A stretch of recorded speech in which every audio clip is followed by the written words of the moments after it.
Okay, variation of molar conductivity for strong and weak electrolyte. Already we have discussed how the molar conductivity changes with concentration. Now, variation of molar conductivity with concentration. Variation of molar conductivity with concentration for strong and weak electrolyte. As you know, there are two types of electrolyte. Some are called strong electrolyte and some are called weak electrolyte. Now, although as we have got lambda m is directly proportional to dilution. I mean, as the dilution increases, lambda m also increases. But the increasing system for strong electrolyte and weak electrolyte are different, because you know, in case of strong electrolyte, number of ions remains same after dilution, only the movement of the ions increases. But in case of weak electrolyte, not only the movement, number of ions also going on changing, and that is why the variation of molar conductivity with concentration is different both for strong and weak electrolyte. Now, first time I will explain about for strong electrolyte.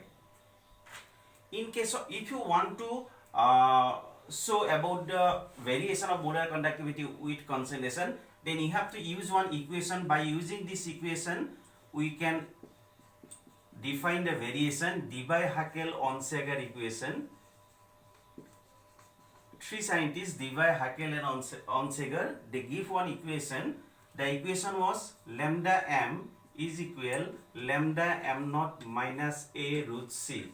I mean, by using this equation, we can show how the molar conductivity changes with concentration. So first time I will show you for strong electrolyte. Suppose I want to plot lambda m versus root c according to this equation. And first time I want to show you for your strong electrolyte, and I will consider HCl for example. As you know, HCl is one of the strong electrolyte. Here concentration is more, and in this position concentration 0. I mean, this side concentration going on increasing, this side molar conductivity going on increasing. When concentration is more, suppose the molar conductivity of HCl is this one at this concentration. When you add water, after adding water, concentration going on decreasing. Suppose concentration goes to this much, the molar conductivity increases like this. Actually, in case of strong electrolyte, molar conductivity slowly increase with dilution. Again, you add water, concentration going on decreasing, molar conductivity going on increasing like this. Ultimately, after adding water and water, molar conductivity increases slowly like this way for HCl.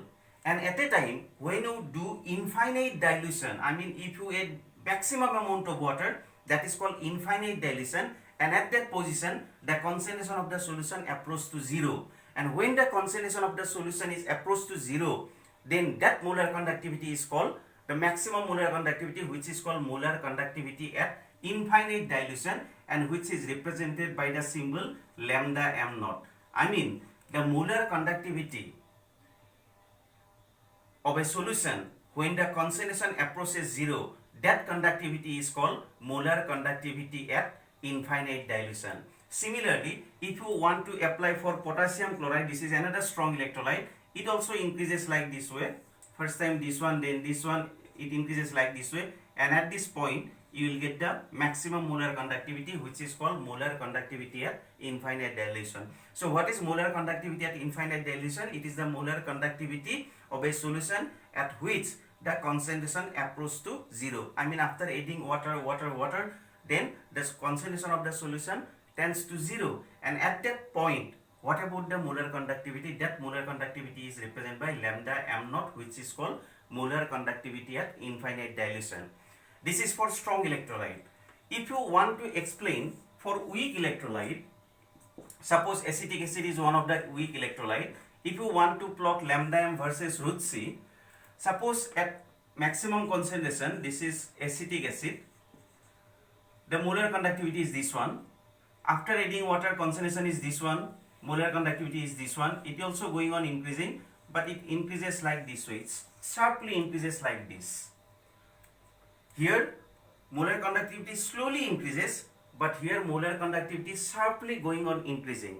And here you don't get the lambda m naught value by plot of lambda m versus root c. But here by plot of lambda m root c in graph you can find out the lambda m naught value. But in case of weak electrolyte, it's not possible to find out the lambda m naught value by plot of lambda m versus root c. And that is the difference between strong and weak electrolyte. Here HCl and KCl I have taken for example.